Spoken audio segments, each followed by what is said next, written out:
Bushra be be پر فرد جرم عائد کر دی ہے۔ اس کیس کی ابتدائی تحقیقات نیب نے کی تھی۔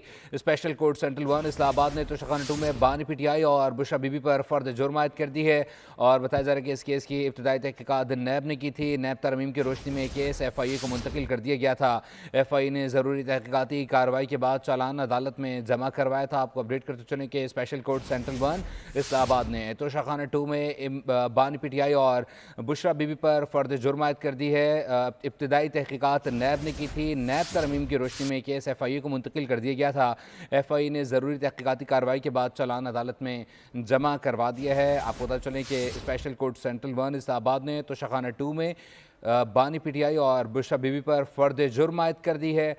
کیس کی ابتدائی تحقیقات نیب کی جانب سے کی گئی تھی، جبکہ نیب ترمیم کی روشنی میں یہ کیس ایف آئی اے کو منتقل کر دیا گیا تھا۔ ایف آئی اے نے ضروری تحقیقاتی کارروائی کے بعد چالان عدالت میں جمع کروا دیا تھا۔ مزید تفصیلات جان لیتے ہیں علی شیر سے۔ علی شیر، اپڈیٹ کیجیے گا۔ جی بالکل، توشہ خانہ 2 کیس ہے اور اسپیشل جج سینٹرل 1 ہے اسلام آباد کے۔ انہوں نے اڈیالہ جیل میں بانی پی ٹی آئی اور بشرا بی بی جو کہ ان کی اہلیہ ہیں ان پر فرد جرم عائد کر دی ہے، اور یہ کیس جو ہے یہ توشہ خانہ 2 کیس ہے جو اڈیالہ جیل میں کافی عرصے سے چل رہا تھا۔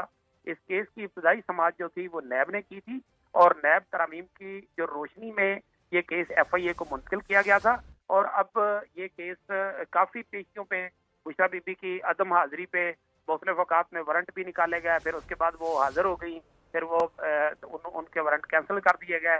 تو اس طرح سے ایک پروسیس جو ہے وہ چلتا رہا، اور آج اس کیس کے ایک طرح سے کہا جائے کہ حتمی مراحل میں داخل ہونے کے لیے اہم سٹیپ جو ہے وہ کمپلیٹ ہو چکا ہے، اور وہ فرد جرم عائد ہو چکی ہے۔ نیب ترامیم کے کا جو کیس تھا اس کی روشنی میں ستمبر 2024 میں ایف آئی اے نے یہ کیس جو ہے داخل کیا تھا، اور اس کیس کے اوپر مسلسل سماعتیں ہوتی رہیں، اور آج بانی پی ٹی آئی اور بشرا بی بی پہ توشہ خانہ 2 کیس جو ہے اس میں فرد جرم عائد کر دی گئی ہے۔